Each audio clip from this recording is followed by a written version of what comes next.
اچھا، ایک آپ کا سٹیٹمنٹ ہے اور آپ کا دعویٰ بھی ہے، سٹیٹمنٹ ہے یا آپ ہی کلیئر کریں گے کہ اب آپ ہی چوائس رہ گئے ہیں. عوام نے پاکستان تحریک انصاف کو بھی تبدیلی کا نعرہ لے کے آئے، ان کو بھی آزما لیا، پاکستان پیپلز پارٹی کو بھی آزما لیا، نون لیگ کو بھی آزما لیا، اب آپ رہ گئے ہیں اور آپ یہ کہتے ہیں کہ ہمارے علاوہ اب کوئی چوائس نہیں ہے اور ہم ہی نکال سکتے ہیں. آپ کا ایک انٹرویو بھی میں نے دیکھا.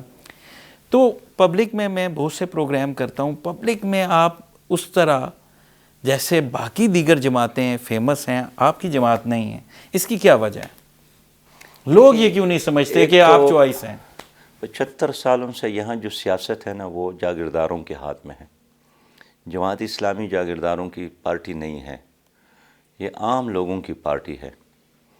اور ایوان کے دروازے بھی سرمایہ کی بنیاد پر کھلتے ہیں، صلاحیت کی بنیاد پر اب تک تو نہیں کھلتے.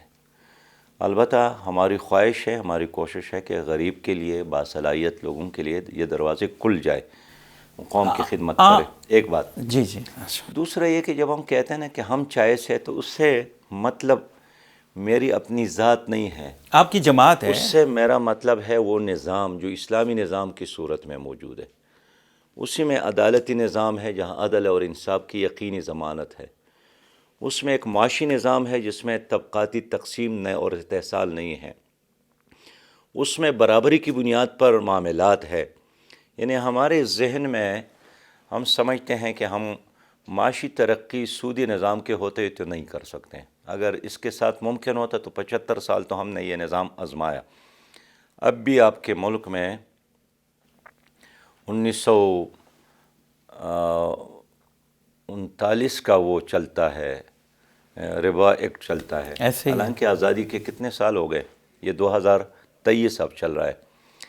تو اب دیکھیں کہ اگر اللہ نے ہمیں موقع دیا تو پھر یہ ہمارا عزم ہے سودی نظام کو ہر صورت میں ختم کریں گے. آپ کو دیکھیں، موقع دینے کی بات سے پہلے آپ کے مظاہرے بھی نظر آتے ہیں، احتجاج بھی نظر آتے ہیں، لیکن وہ اس طرح پاورفل نہیں ہوتے، ان میں وہ اثر نہیں ہوتا جو دیگر جماعتوں میں ہوتا ہے. یہ عوام بھی کہتے ہیں، ہم بھی اس کو مانیٹر کرتے ہیں. دیکھیے اس کا مطلب تو یہی ہے نا کہ عوام کی ترجمانی تو ہم کرتے ہیں، لیکن اس ملک میں عوام کمزور ہے. لیکن عوام باقی پارٹیز کے ساتھ زیادہ ہیں، آپ کے ساتھ نہیں ہے. جمہور کمزور ہے. یہ عوام، یہ جمہور جو ہے یہ یرغمال بنایا گیا ہے پیسے کے زور پر، مقامی تانہ دار کے زور پر، پٹواری کے زور پر. یہاں الیکشن تو ہے نہیں، سلیکشن ہے. آپ صحیح کہہ رہے ہیں، لیکن اب عوام کو سمجھ نہیں آئی. میں نہیں، عوام بیچاری اس وقت بہت یرغمال بنائے گئے ہیں. بدترین مہنگائی، اب اس وقت کیا حالات ہیں، اب دوائی نہیں خرید سکتے، ایک وقت کی روٹی نہیں لے سکتے، پھر بھی عوام جو ہے آپ کہہ رہے ہیں یرغمال ہے. میں یہی سمجھتا ہوں کہ اگر اس کو آزاد چھوڑا گیا اور جس طرح کے ماضی میں جو نادیدہ قوتیں ہیں انہوں نے کبھی ایک پارٹی کو کبھی دوسرے پارٹی کو ہمیشہ مسلط کیا ہے، وہ غیر جانبدار رہے. جس طرح انہوں نے اعلان کیا اگر اس پہ قائم رہے تو آنے والا دور پھر عوام کا ہے حقیقی معنوں میں، اور عام لوگ اقتدار تک پہنچ سکتے ہیں. اچھا، آپ کہہ رہے ہیں کہ صرف آپ ہی حل ہیں، تو آپ کا منشور کیا ہے؟ لوگ آپ کو کیوں ووٹ دیں؟ آپ کا کیا منشور ہے؟ آپ کو لوگ سپورٹ کیوں کریں؟ دیکھیے آپ کو کیا چاہیے؟ آپ کو ایک کرپشن فری پاکستان چاہیے، یہ جماعت اسلامی بنا سکتی ہے. آپ کو خان صاحب بھی یہی کہتے تھے. میرے پیارے بھائی، خان صاحب کہتے تھے، اس سے پہلے پرویز مشرف صاحب کہتے تھے، اس سے پہلے ضیاء الحق صاحب کہتے تھے، روایتی باتیں، ذوالفقار علی بھٹو کہتے تھے.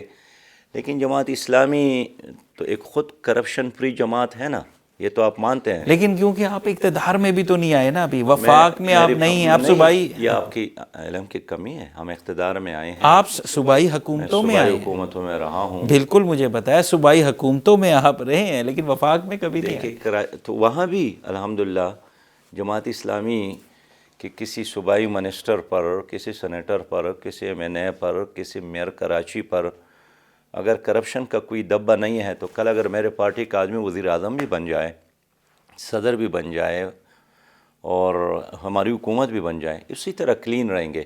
ایک بات تو یہ ہے کہ کرپشن فری جماعت اسلامی ہے. جماعت اسلامی آ گئی تو کرپشن کا خاتمہ. دوسری بات، ہم معیشت کو ٹھیک کر سکتے ہیں، اس لیے کہ اس معیشت کے لیے ہمارے ساتھ ایک پورا پروگرام ہے. ہم نعرے بھی نہیں لگاتے ہیں، دعوے بھی نہیں کرتے ہیں، ایک سنجیدہ پروگرام ہے، اور وہ پروگرام ہم نے لیا ہے نبی مہربان صلی اللہ علیہ وسلم کے اس حکومت سے، جس کو ہم نے سمجھا ہے، جس کو ہم نے اسٹڈی کیا ہے، جو آلریڈی آزمایا گیا ہے کہ سرکولیشن آف منی ہو۔ اللہ تعالیٰ نہیں چاہتا ہے کہ سرمایہ کچھ لوگوں کے ہاتھوں میں جمع ہو، کہ لا یکون دولتاً بین الاغنیاء، نہیں چاہیے کہ دولت چند ہاتھوں میں جمع ہو۔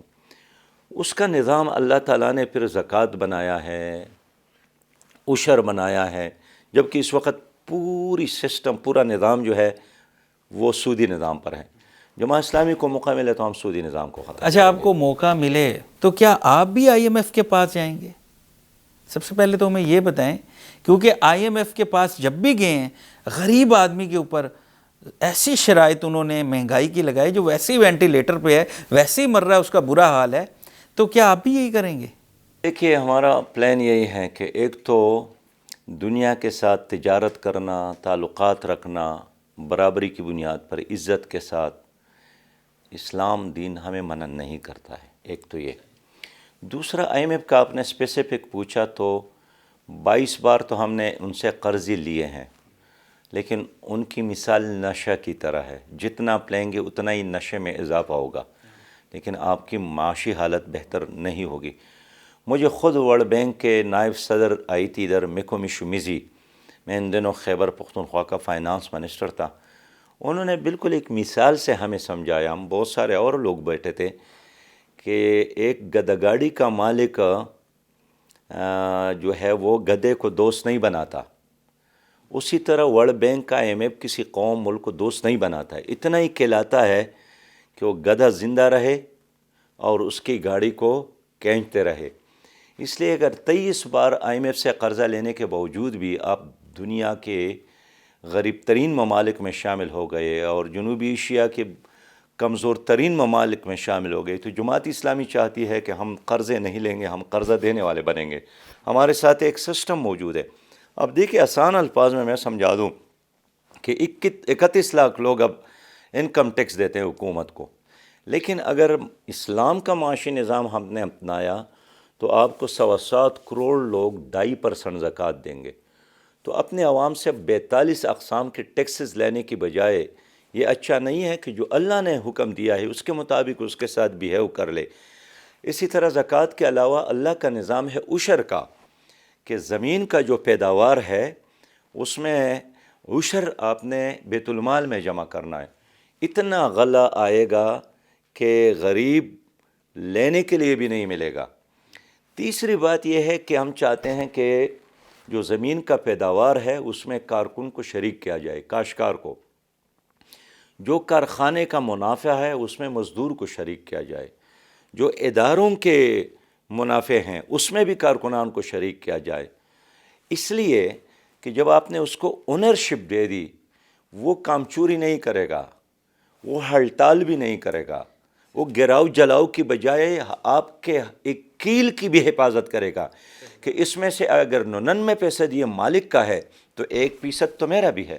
اچھا سراج الحق صاحب، آپ یہ بتائیں کہ آپ کا دعویٰ بھی ہے اور آپ ہی چوائس بھی ہیں، تو اس وقت جو ہماری معیشت ہے وہ تو بدترین سطح پہ پہنچ چکی ہے، کیسے بہتر کریں گے؟ دیکھیے ہاشمی صاحب، یعنی آسان الفاظ میں آپ کے ناظرین کو بتا دوں کہ آپ کا کل بجٹ 9.7 ٹریلین ہے، اس میں آپ 4.1 ٹریلین سود اور قرضوں میں دیتے ہیں، پھر آپ 4 ٹریلین ان میں سے صوبوں کو دیتے ہیں، پھر 1500 ارب آپ کا 1.5 ٹریلین دفاع پہ خرچ ہوتا ہے، پھر آپ نے صرف 800 روپے رکھے ہیں ترقیاتی کاموں کے لیے، اور اس میں بھی اب کٹوتی ہے، صرف 600 پر حکومت آ گئی ہے۔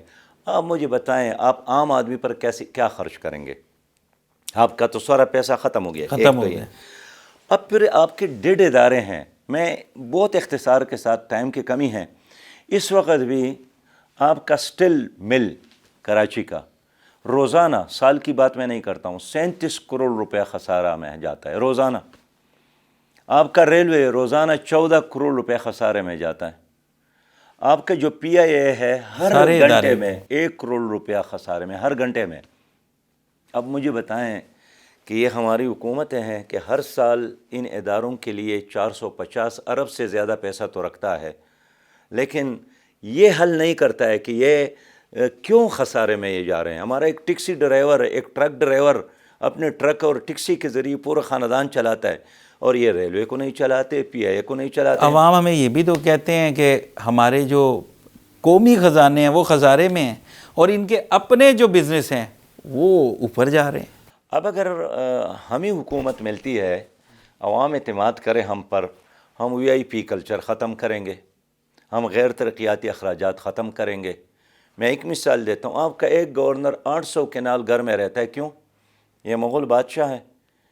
برطانیہ کا وزیر اعظم تو 6 کمروں میں رہتا ہے، اور ایک مقروض ملک کا ایک گورنر، ایک ڈی پی او، ایک ڈپٹی کمشنر، ایک کمشنر کو دے کے ہماری حکومت آئی تو ہم ان کو بڑے طریقے سلیقے کے ساتھ 10 مرلوں کے مکان میں لا کر بٹھائیں گے۔ اگر آپ کا ذاتی گھر ہے، 100 کنال پر 1000 ہاں کنال بنا لے، وہ آپ کی مرضی، اس سے ہم منع نہیں کرتے، لیکن آپ کس طرح غریب قوم کے پیسے پر ایک بادشاہوں کی طرح زندگی گزارتے ہیں؟